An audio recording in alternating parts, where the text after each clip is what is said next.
2024 के लोकसभा चुनाव को लेकर उत्तर प्रदेश में राजनीतिक पार्टियां अपनी तैयारियों में जुट गई हैं, जहां एक ओर समाजवादी पार्टी पीडीए यात्रा निकालकर लोगों के बीच में जाने का काम कर रही है, तो वहीं दूसरी ओर कांग्रेस पार्टी ने चाय पर चर्चा करते हुए लोगों के बीच जाने का सिलसिला शुरू किया है।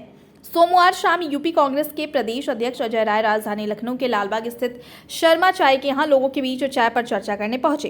इस दौरान कांग्रेस के तमाम नेता और कार्यकर्ता मौजूद रहे। कांग्रेस प्रदेश अध्यक्ष अजय राय ने चाय पीते पीते जनता से मुलाकात कर लोकसभा चुनाव को लेकर चर्चा की और उनकी राय सुनी। इस मौके पर अजय राय ने जनता से बेरोजगारी, महंगाई, कानून व्यवस्था, शिक्षा, गरीबी और किसानों के मुद्दे को लेकर चर्चा की। साथ ही कांग्रेस पार्टी की बढ़ती लोकप्रियता को लेकर लोगों को बताया कि कैसे कांग्रेस अध्यक्ष मल्लिकार्जुन खड़गे, राहुल गांधी और प्रियंका गांधी के नेतृत्व में कांग्रेस के प्रति लोगों का आकर्षण और भाव बढ़ रहा है।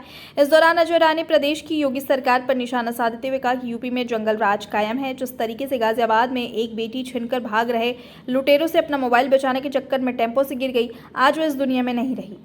अजय राय ने आगे कहा कि प्रदेश में बच्चियां सुरक्षित नहीं है, विद्यार्थी, बच्चे और साथ ही साथ भाजपा के कार्यकर्ता खुद सुरक्षित नहीं है। उन्होंने कहा कि बीजीआई में बीजेपी के पूर्व सांसद अपने बच्चे के इलाज कराने के लिए तड़पते रहे और चिल्लाते रह गए और उनके बेटे को इलाज नहीं मिला, वहीं अब उनके बेटे की मौत हो गई। उन्होंने आगे कहा कि जहां एक और इलाज न मिलने से उनके पूर्व सांसद के बेटे की मौत हो गई और दूसरी ओर प्रधानमंत्री मन की बात कर रहे थे और बूथ से लेकर जिले तक बीजेपी के नेता उनकी मन की बात सुन रहे थे। नहीं, शर्मा जी की चाय जनता की राय आ रही है और इनके जो भी सुझाव आए भी, देखिए दो महिलाएं मिलकर गई, आशीर्वाद देकर गई। मुझे लगता है कि ये हम कांग्रेस के प्रति लोगों की दीवानगी, कांग्रेस के प्रति लोगों का एक आकर्षण बढ़ता जा रहा है। अपने नेता राहुल जी, प्रियंका जी और मल्लिकार्जुन खड़गे साहब के प्रति उन सब का भाव अच्छा बनता जा रहा है। सर, आज जिस तरीके से अखिलेश यादव ने पीडीए की यात्रा निकाली, इससे कितना प्रभाव पड़ेगा 2024 के लोकसभा चुनाव को? देखिए, मैं आज यहाँ चाय पे आया हूँ और मैं शर्मा जी की चाय का आनंद ले रहा हूँ। इस पे हम लोग आज जनता की राय आ रही है, इस पे हम लोग आगे लेकर चलेंगे। पहले जो सामने चीज है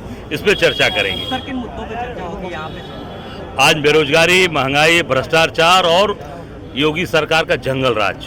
अभी आप देखिए, गाजियाबाद में एक बिटिया अपना मोबाइल लोग छीन कर भाग रहे थे, वो उसको बचाने के लिए वो टेम्पो से गिर गई और उसका स्वर्गवास हो गया। निश्चित तौर से ये सब चीज़ें, ये जंगल राज कायम है, जहाँ बच्चियाँ सुरक्षित नहीं हैं, विद्यार्थी सुरक्षित नहीं हैं, बच्चे सुरक्षित नहीं हैं, और तो और भाजपा के कार्यकर्ता सुरक्षित नहीं। और दूसरी बात एक और सामने, कल पीजीआई में भाजपा के पूर्व सांसद अपने बेटे के इलाज के लिए तड़पते रह गए, चिल्लाते रह गए और उनके बेटे को इलाज नहीं मिला और वो उनका बेटा स्वर्गवासी हो गया, बेचारा एक्सपायर हो गया।